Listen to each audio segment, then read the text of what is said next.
don't know what else to say, I mean, the shift, it's real, The shift is real. So, picture this. It's the Middle Ages, and there is this massive crowd of sick, really desperate, afflicted people. Okay, I can picture it. And they are all regularly gathering at the gates of this remote monastery. Like, they've traveled from all over, some walking for days with severe ailments, and it's all for one specific purpose. Right, they want to touch a sacred reliquary. Exactly. Inside this ornate case were the bones of a revered saint, relics that were just famously known across the region for working profound miracles of healing. Yeah, the kind where people approach, they lay their hands on the glass or the wood, and then miraculously they just walk away cured. Yeah. The blind could see, the lame could walk. It was this classic, awe-inspiring pilgrimage of faith. A huge deal back then. Right. But on the eve of one of their biggest annual healing festivals, absolute disaster strikes the monastery. Some local thief actually breaks into the sanctuary in the dead of night, smashes the reliquary, and steals the saint's bones. Yeah. So the monks wake up the next morning to find their most prized possession is just gone. And outside the gates, hundreds of suffering people are already lined up, waiting for their miracle. I mean, the monks are facing a total catastrophe at this point. Not just a spiritual loss, but like a massive public relations nightmare. Totally. They have this angry, desperate crowd and literally no miracle to offer them. So what do? Well, in a state of absolute panic, the head monks make a highly questionable executive decision. They resolve to cover up the theft. Of course they do. Right. So they sneak down into the deepest, darkest cellar of the convent where, years prior, a convicted murderer had been unceremoniously buried. Oh, no. Oh, yes. They dig up the murderer's bones, dust them off, place them inside the repaired sacred case, and drape them in velvet. That is wild. They basically figured they'll open the gates, let the people touch the fake relics, and later, make up some theological excuse for why the healing magic suddenly stopped working. So they are fully preparing for the inevitable disappointment. Exactly. So they open the gates, the crowd floods in, the sick and the dying lay their hands on the bones of a murderer. And let me guess. To the absolute jaw-dropping astonishment of the monks who were in on the secret, the healing went on exactly as it had before. Wow. The sick touched the bones of a killer and they were miraculously cured. One of the monks actually left a secret historical record of this occurrence.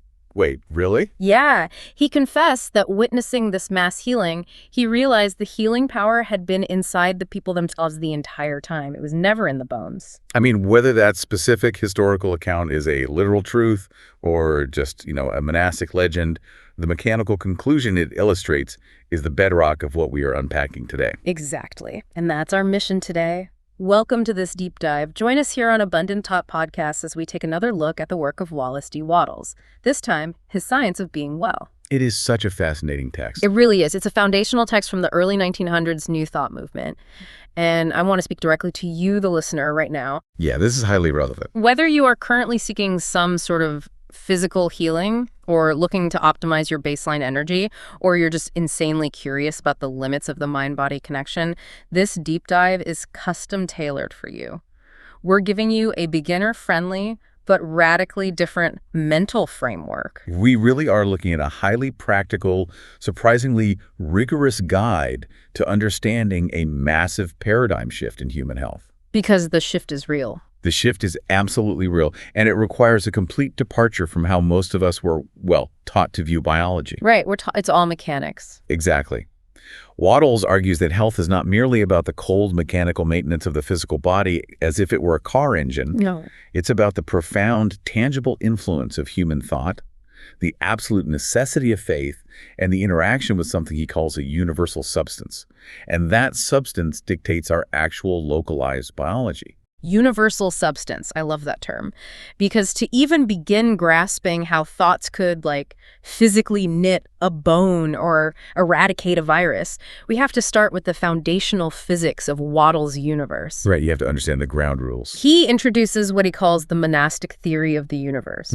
I gotta admit, my first instinct was to picture a bunch of monks chanting, given our intro story. That makes sense, yeah. But he's actually talking about monism, right? The philosophical idea that everything is made of one single thing. Precisely. Wattles posits that all things, matter, mind, consciousness, the chair you're sitting on, the blood in your veins, they're all varying manifestations of one substance. Just one thing.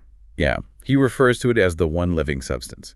He describes it as a formless, intelligent principle of life that permeates, penetrates, and fills the interspaces of the entire universe. Like an ether.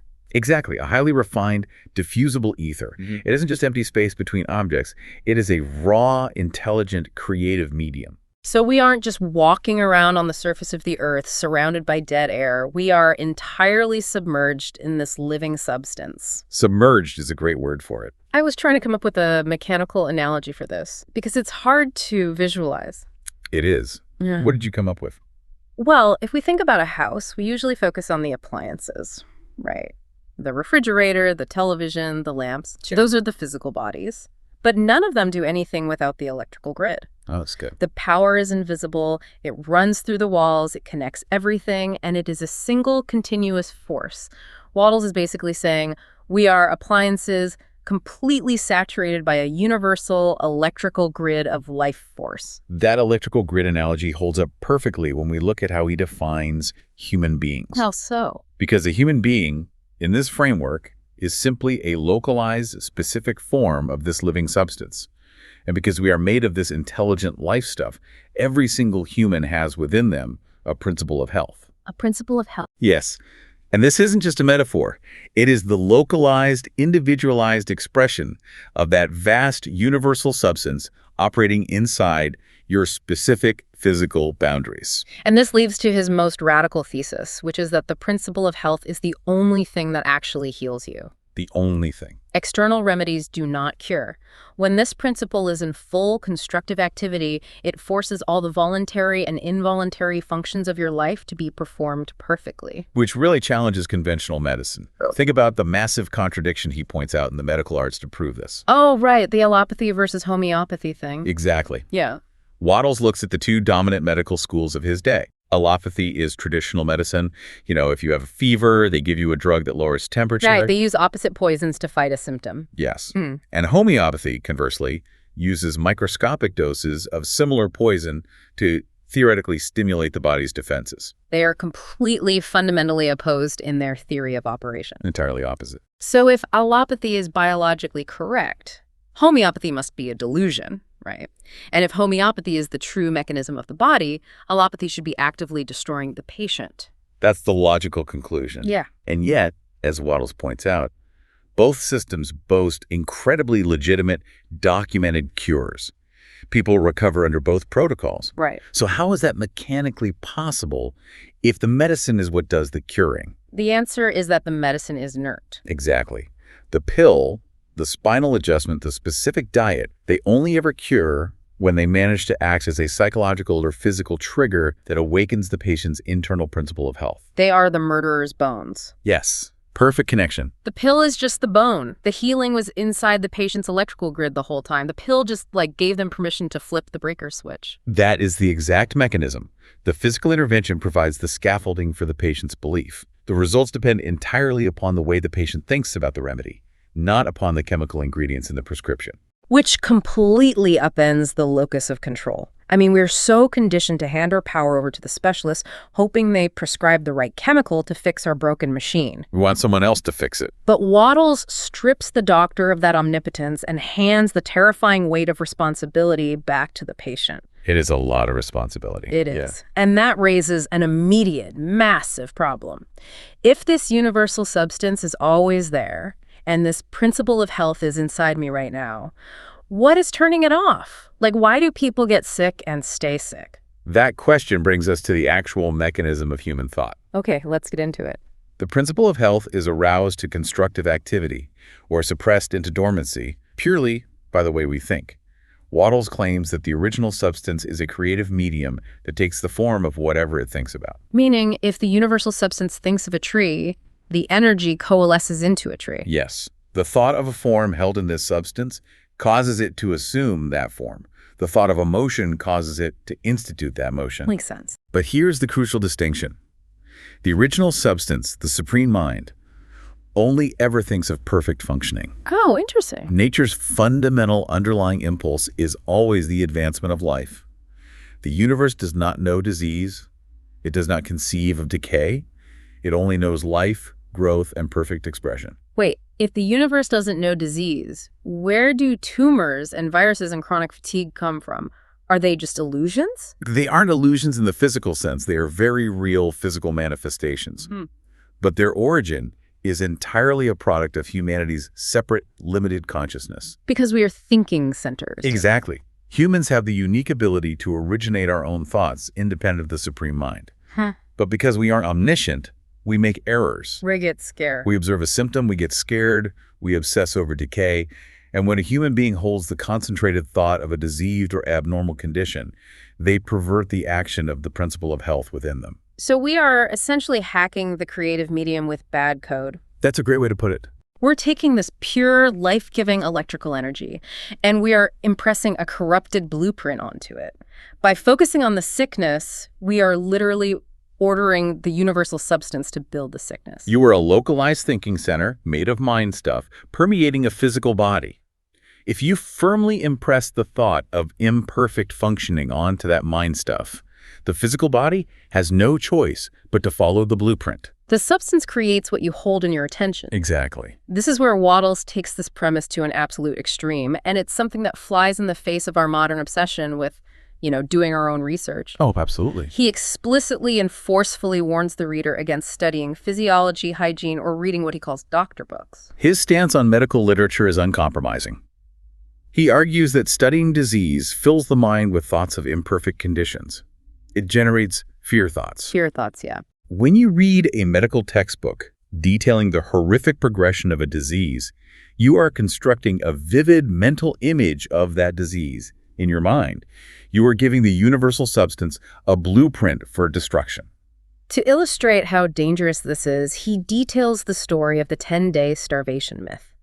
And this absolutely blew my mind because it shows how a societal scientific truth can literally become a biological death sentence. It's a shocking historical example. So in the late 19th and early 20th centuries, the prevailing undisputed physiological science taught that a human being would starve to death in 5 to 10 days without food. Right. That was the established mathematical limit of human biology. And because it was the established science, proclaimed by the most educated authorities of the day, people believed it unconditionally. It was just a cultural fact. Right. So when people were tragically shipwrecked or trapped in a collapsed mine or cut off from food in some disaster, they routinely died within that 5 to 10 day window. Like clockwork. The science said their organs would shut down by day 8, and so their organs shut down on day 8. The data proved the theory. Until a physician named Dr. Tanner and a few others experimenting with the fasting cure decided to challenge that blueprint. Dr. Tanner publicly fasted for 40 days. Others went up to 60 days with very little loss of weight and, in some cases, no apparent loss of strength at all. Incredible. He completely shattered the scientific ceiling. But that creates a massive physiological paradox. If Dr. Tanner can easily survive 40 days without food, what actually killed all those shipwreck people who dropped dead on day 8? It wasn't biological starvation.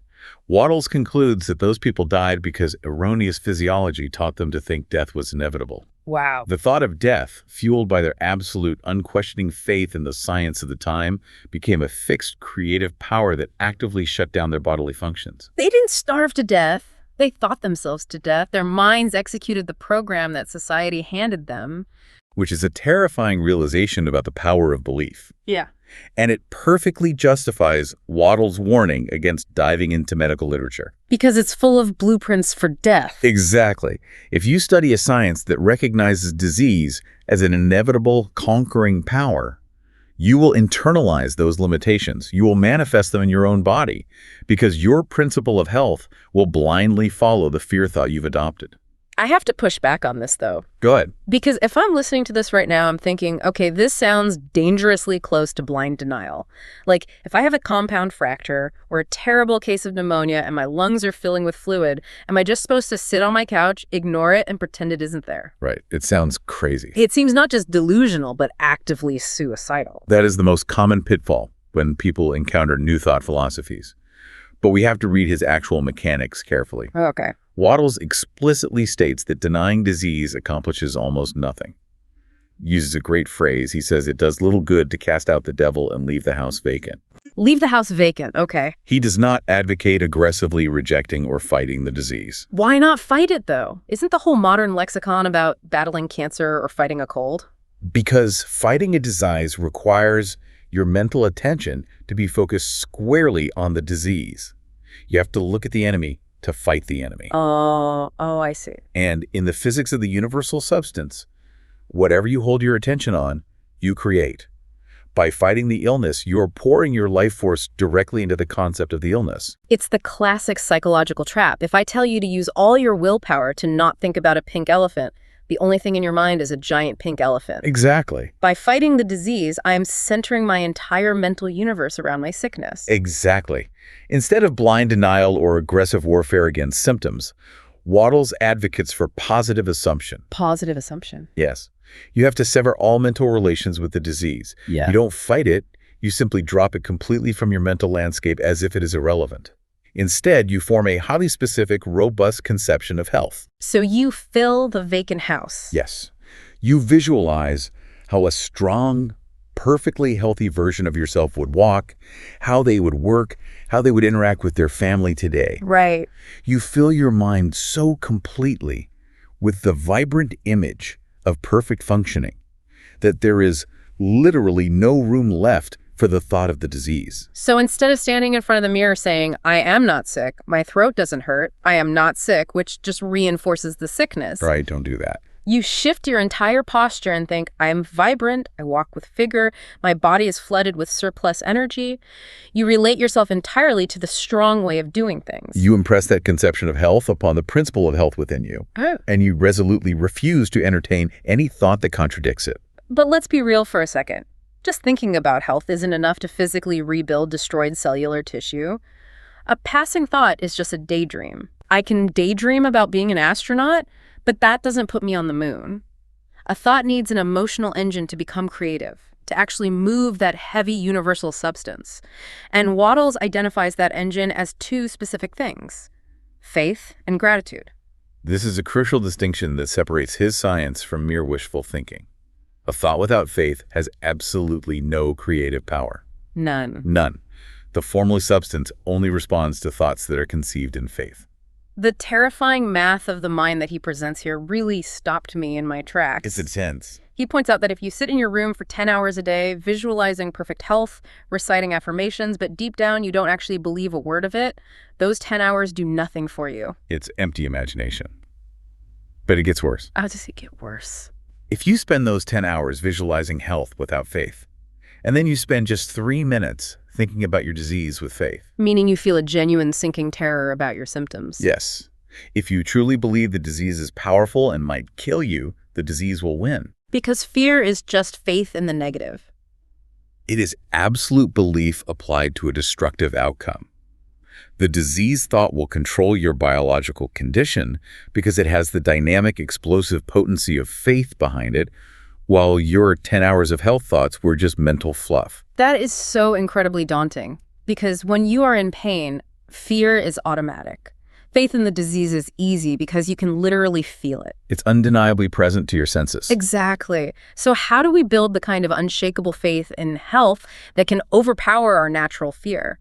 Wattles introduces what I think is the most beautiful and practical tool in the entire book: gratitude. Gratitude serves two distinct mechanical purposes in his framework. First, it strengthens your own internal faith by constantly reminding you of the good that is happening. Right. Second, and much more importantly, it brings you into close, harmonious relations with the supreme intelligence, the source of life. Let's analyze the ungrateful mind for a second. Wattles says that an ungrateful mind actually severs its connection to the Supreme by effectively denying that it receives anything at all. If we are made of mind stuff, and the universal substance is mind stuff, our relationship is purely mental. Think of it like a valve. A valve. The grateful mind is a valve that is wide open, looking toward the source, actively acknowledging and receiving the inflow of vital power. The unthankful mind, the complaining mind, shuts the valve. It focuses on lack. Exactly. It focuses on pain, on what is wrong. It refuses to acknowledge the continuous inflow of life, and by refusing to acknowledge it, it stops receiving it. So gratitude isn't just a nice, polite emotion to have around Thanksgiving. It is a highly practical, mechanical tool for physical recovery. Yes, very mechanical. Whenever a symptom flares up or a sudden thought of illness pops into your head, Wattles doesn't want you to panic, and he doesn't want you to aggressively fight the thought. No fighting. He advises you to immediately claim perfect health and offer a sincere, deep prayer of thankfulness for the perfect health you are currently receiving. His advice on how to deal with physical pain using gratitude is incredibly profound. We view pain as the enemy. But Wattles says pain is simply the principle of health, working intensely to overcome an unnatural condition in the body. It's just friction. Exactly. It is the friction of the healing process. Therefore, resisting pain is resisting your own healing. Which goes against every biological instinct we have. Oh. When we feel pain, our entire body tenses up and we scream internally, make it stop, give me a pill, cut it out, just make it stop. But that resistance puts you in direct opposition to the very force trying to save you. That's wild. Instead, he says you should be thankful for the good work that is taking place. You mentally cooperate with the force causing the pain. Now, to be clear, he isn't saying you have to suffer needlessly. Right, he's not a masochist. No, he says you can use hot fomentations, take a bath, do whatever is necessary to assist the physical comfort. But mentally, you bathe the entire process in gratitude. You relax into it, knowing the pain will cease exactly as soon as the unnatural condition is cleared. I came up with an analogy for this because Wattles refers to gratitude as a sheet anchor. Okay, let's hear it. Imagine you are in a tiny wooden boat on a turbulent, violent sea. This sea is the cultural tide of disease thinking that surrounds us. Your friends are talking about their chronic ailments. The news is broadcasting the latest pandemic scare. Your own body is aching. Right. The wind is howling with fear thoughts. Yes. In those moments of severe doubt, gratitude is the heavy iron anchor you throw overboard. It bites deep into the bedrock of the universal substance. Exactly. It locks you in place. It prevents you from being swept away by the current of fear. Whenever the suggestions of disease come thick and fast, you don't try to outrow the storm.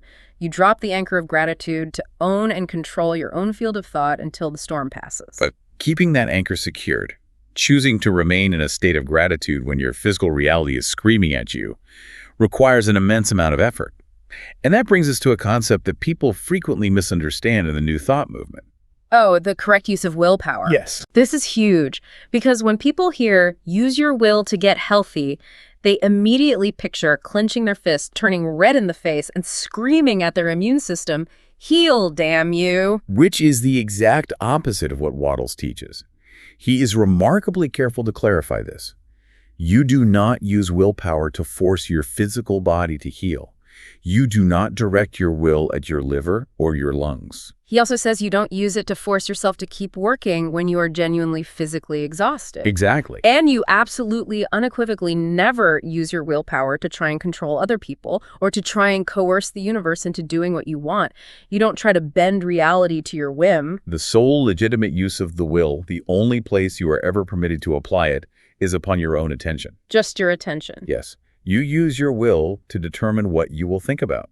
You direct the will to keep your mind focused on the conception of health and to forcefully turn your attention away from anything that suggests disease. Use the will to construct and defend your internal and external environment. Exactly. You use your will to refuse to read medical literature no matter how curious you are. Use it to shut your ears to people complaining about their woes. You literally walk away. You do. You use it to deliberately curate your surroundings, filling your home with art, books, and images that suggest youth, vitality, joy, and power. You use your will to actively choose to believe the truth about health when the world is feeding you lies about disease. Let's extrapolate on this for a second because Wattles was writing this in the early 1900s. Right. If he thought people talked about sickness too much back then, what on earth would he think of our modern society? He would be horrified. We live in an era of unprecedented hyperfixation on medical diagnoses. We have algorithmic social media platforms entirely dedicated to symptom sharing, where people bond over their shared physical miseries. And entire communities built around sickness. Yes, we have targeted pharmaceutical ads playing every 3 minutes on television, specifically designed with ominous music to make you wonder if you have a disease you've never even heard of. The modern digital landscape is an absolute minefield for the mind-body connection he's describing. The sheer amount of effort required to exercise the will today is exponentially higher than it was in Wattles' time. It really is. We are constantly, aggressively bombarded with highly produced, psychologically manipulative suggestions of decay, danger, and disorder. You basically need superhuman willpower just to look away from your phone. You do. But this raises a really tough, very real social dilemma. If I'm supposed to use my willpower to ignore people talking about their illnesses, doesn't that make me a terribly unfeeling friend? It can certainly seem that way. Like, if my best friend calls me crying because they just got a scary new diagnosis and I just hang up on them because I don't want their disease thoughts infecting my universal substance, I'm a monster, right? That's not health. That's sociopathic isolation. It is the most sensitive and difficult point in the entire philosophy, and Wattles does not compromise here. He explicitly states that it is better to be considered an unfeeling person than to let your mind be poisoned by disease thought. Wow. But isn't human connection and community a proven driver of health? If you isolate yourself because you're terrified of catching a bad vibe, isn't that just another form of living in fear? Let's look at the mechanical reality he's proposing to understand his harshness. Okay. If you are a sponge absorbing the universal substance, and the person next to you is pouring toxic black ink, fear, despair, vivid images of cellular decay into the water around you, you cannot help but absorb it if you stay there and sympathize with it. Right. Wattles isn't saying you should abandon your friends. He says you should do all you can for their relief constructively. You can physically assist them, bring them food, help them seek care, but you must do it with a steadfast thought of health in your own mind. So I can help them, but I cannot join them in their despair. Exactly. Do not sympathize with them in a way that validates the disease as an unconquerable power. You do not agree with their fear. And the moment they stop seeking constructive help and simply want to catalog their symptoms, complain, and wallow in the misery of it, you must change the subject. And if they don't let me? If they stubbornly refuse to let you change the subject, you must excuse yourself and leave the room. Protect the fortress of your mind at all costs, even at the cost of social grace. Because if you let them pour their fear into your mind, you aren't actually helping them, you are just joining them in the pit. And in doing so, you are actively destroying your own principle of health. You become part of the problem. Like a drowning person. Exactly. A drowning person isn't helped by you jumping in and drowning next to them. They are helped by you standing firmly on solid ground and throwing them a rope. That makes a lot of sense when you frame it as a mechanical transfer of energy rather than just an emotional exchange. Exactly. Now, up to this point in the deep dive, we've focused almost entirely on the internal mind. We've talked about faith, gratitude, willpower, and forming a conception of health. But you can't just meditate your way out of a diet of pure poison. No, you cannot. Wattles must have realized that the physical inputs matter just as much as the mental ones, right? Absolutely. He is adamant that you cannot simply sit in a room, think positive thoughts, and achieve perfect health if your daily physical actions are completely out of alignment with natural law. So you have to actually act healthy. He says you cannot long hold the internal attitude of a well person if you continue to perform the external physical acts of a sick person. The mental architecture must be supported by the voluntary functions of the body. Which transitions us perfectly into the daily routines he prescribes. Wattles identifies the voluntary functions as eating, drinking, breathing, and sleeping. Right. And the most complex of these, the one we mess up the most, the one with an entire multi-billion-dollar diet industry attached to it, is eating. Eating is surrounded by the most controversy and fad diets, both in his time and ours.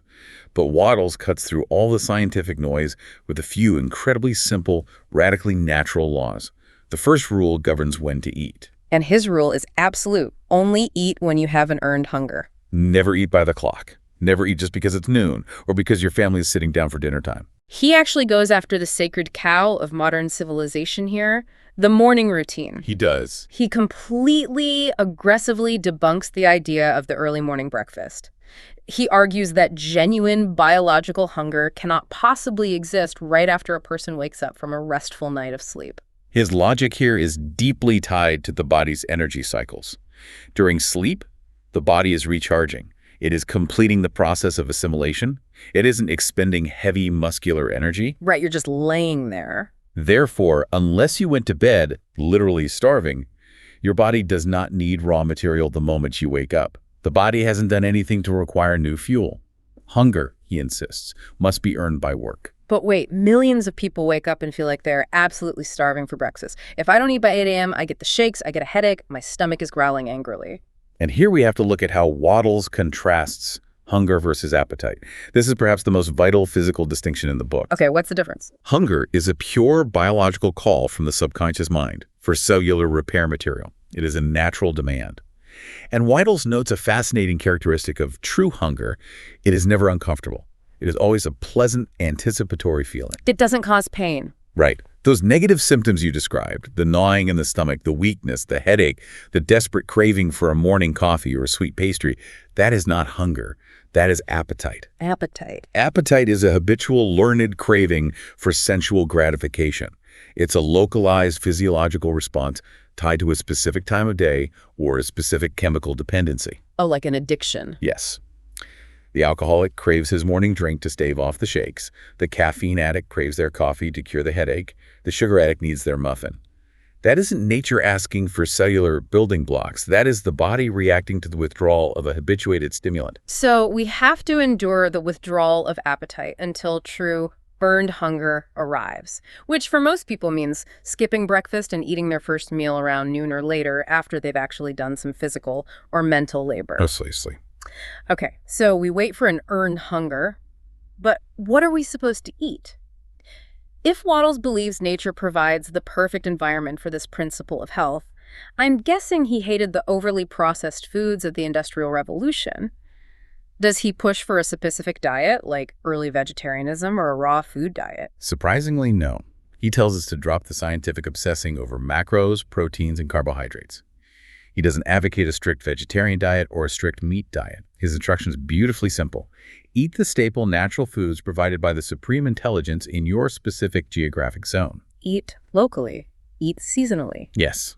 The underlying logic is that the foods that grow naturally where you live are the exact foods best suited for the biological requirements of your specific climate.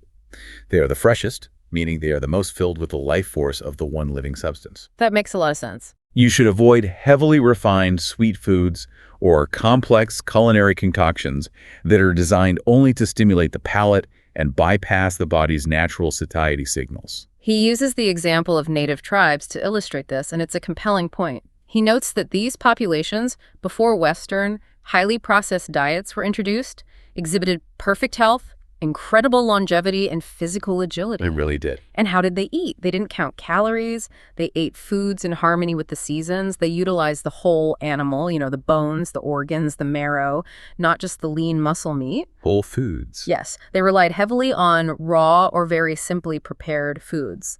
And perhaps most importantly, they viewed the procurement and consumption of food not as a transactional chore at a supermarket, but as a sacred exchange with nature, viewed with deep gratitude. They cooperated with the natural design rather than trying to engineer it, refine it, or improve upon it with artificial processing. Okay, so we wait for an earned hunger. We choose natural, local foods. Now, how do we eat it? Because he doesn't just care about the food. He cares deeply about the mechanical action of eating. This is where he introduces the Fletcher habit. Ah, yes, named after Horace Fletcher, a very prominent health food advocate of the early 1900s, often called the Great Masticator. What a title. The rule is simple in theory, but demands a profound, almost meditative level of mindfulness. Chew every single mouthful of food until it is reduced to an absolute, unswallowable liquid. Every single mouthful, even a piece of bread. Yes, even bread. But the key here isn't just the mechanical grinding of teeth. You don't just count your chews. You focus entirely on the pleasure of the taste. Right. You keep your mind centered on the flavor of the food until it is entirely extracted, at which point the food involuntarily swallows itself. He also emphasizes the mental state you must hold while eating. You have to eat with cheerful confidence. You cannot sit there doom-scrolling the news on your phone or worrying about your business taxes or arguing with your spouse across the table. Because anxiety, anger, or deep distraction immediately alters your physiology. It shuts down the digestive process. Right, fight or flight mode. Exactly. Blood is diverted from the stomach to the extremities for fight or flight. You must give your undivided, joyful attention to the enjoyment of the meal, maintaining that anchor of gratitude. And here's the kicker. This is the part that I think is the single hardest rule in the entire book. It goes against everything we are culturally conditioned to do. You must stop eating the exact, precise instant You feel your hunger begin to abate. The very moment the sharp edge is taken off your hunger, you stop putting food in your mouth, period. That is so hard. Because everything eaten after that specific point is no longer satisfying a biological need for repair material. It is simply gratifying your taste buds. Wattles calls eating past the abatement of hunger mere gluttonous debauchery. I really struggle with this one. I mean, wait, stop eating the instant the edge is taken off. But what if I'm at a steakhouse and the food is incredibly expensive and really, really good? What about dessert? It requires immense discipline. If you think about it, this rule fundamentally breaks modern consumer conditioning. Entire industries are built on getting us to eat past the point of hunger. Entirely contrary. Restaurants are explicitly engineered to make you overeat. The salty appetizers, the alcohol before the meal to lower inhibitions, the heavily spiced rich sauces, the dessert menus presented when you are already full. All of it. They are all perfectly designed to bypass your biological hunger signals and heavily stimulate your appetite so you consume far more than your body actually requires. We are trained from childhood to clean our plates, to eat until we are full or even stuffed, not just until the initial hunger subsides. And Wattles points out the catastrophic physiological cost of this cultural habit. The vast amount of surplus, unnecessary rubbish we put into our digestive systems through overeating is a massive tax on our vital power. Right. It takes energy to digest all that. Yes. Our bodies have to expend precious life-sustaining energy to digest, process, and eliminate all that excess material.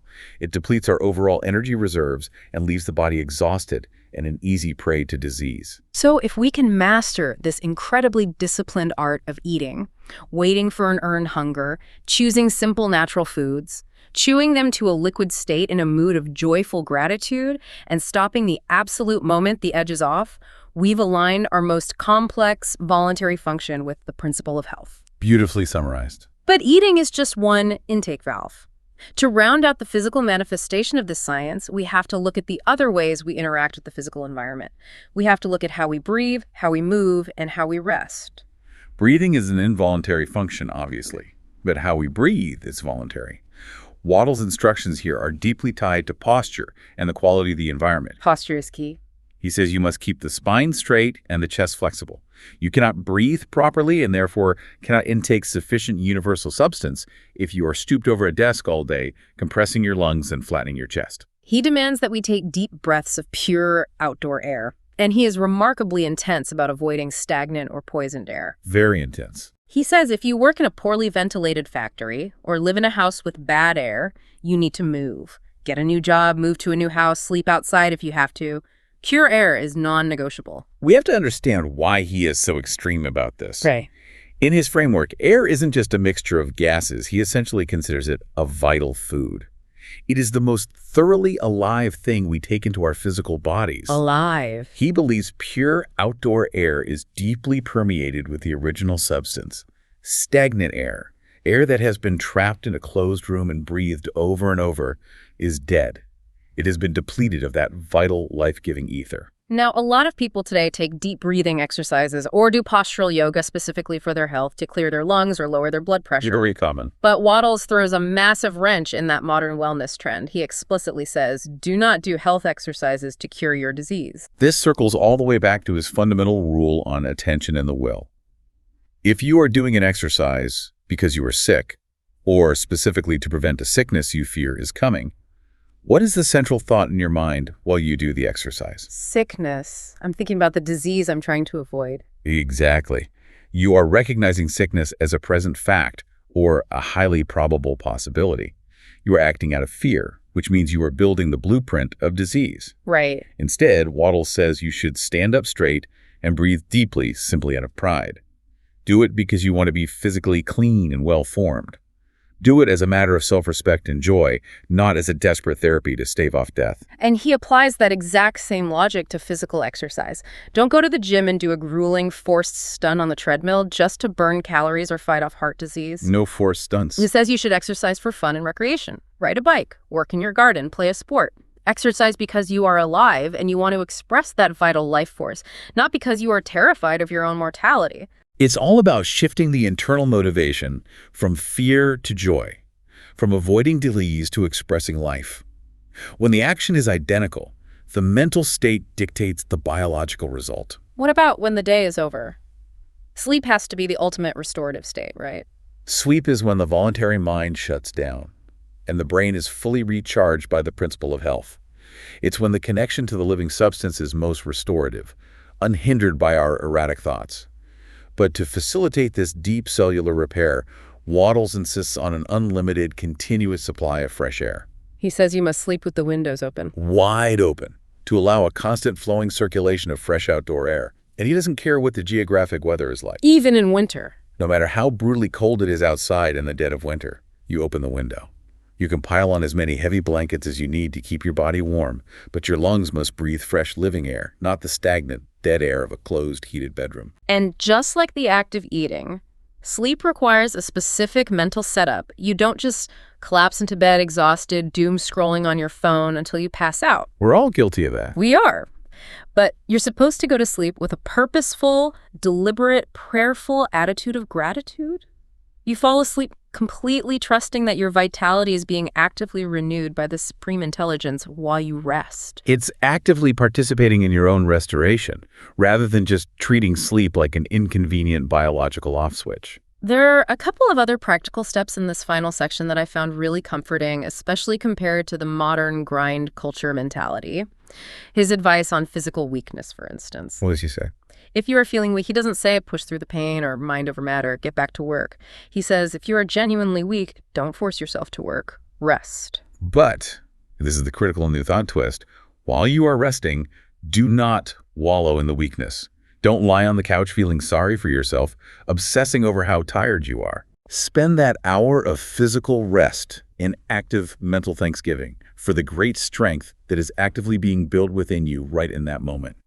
You rest the body, but you keep the mind anchored in the conception of health. And regarding fasting when you are actually sick, there were huge fads in his time, and there are, again today, for 20 to 40-day forced fasts to heavily cleanse the body. Wattles says long, forced fasts are rarely necessary. Simply wait to eat until your earned hunger naturally returns. If you feel sick and you lose your appetite, just don't eat. It's the body intelligently diverting energy from digestion to the immune response. Right. And if it takes 3 or 4 days for true hunger to return, trust the body. Don't panic that you're starving. Just go about your business cheerfully, drinking water until the body clearly asks for food. It requires an immense, almost radical amount of trust in the inherent intelligence of your own body, or rather, the principle of health operating within it. You stop trying to micromanage your biology with your conscious mind, and you let the universal substance do its work. My overarching observation about all of this, looking at the entire framework, is how incredibly holistic it is. We throw the word holistic around a lot today, usually to sell expensive green juice supplements or boutique wellness retreats, but Wattles' system is the real, uncompromising deal. It really is comprehensive. It's not a rigid diet plan you can buy. It's not just sitting cross-legged saying positive affirmations while eating junk food. It's a complete integrated alignment of the physical environment, pure air, localized seasonal food, the physical actions, meticulous chewing, proud posture, fearless resting, and the spiritual mindset, unwavering faith, constant gratitude, and a disciplined will. It recognizes that the human being is a unified, inseparable entity. You cannot separate the quality of your thoughts from the depth of your breath, or the strength of your faith from the efficiency of your digestion. They're all connected. They're all localized expressions of the one living substance flowing through you. If you corrupt one, you corrupt the whole. If you align them all, perfect health is the only possible mathematical outcome. Bringing it all together, what does this mean for you, the listener, starting today? Let's distill the core, actionable takeaways from this deep dive into the science of being well. The fundamental truth you must accept is that the principle of health is already inside you. It is fueled by the universal substance that surrounds and permeates every cell of your body. Right. It is activated from dormancy by a steadfast, unshakable faith and a constant anchoring attitude of gratitude toward the source of life. It is steered by using your willpower to resolutely, unapologetically ignore disease thoughts and focus entirely on a robust conception of health. And physically. And finally, it is grounded in physical reality by eating only with an earned biological hunger, chewing mindfully, breathing deeply of pure air, and resting without fear. It is the ultimate framework for personal empowerment. You don't need a medical degree to perfectly understand physiology because, as Wattles points out, perfectly understanding the infinite complexity of human physiology is impossible anyway.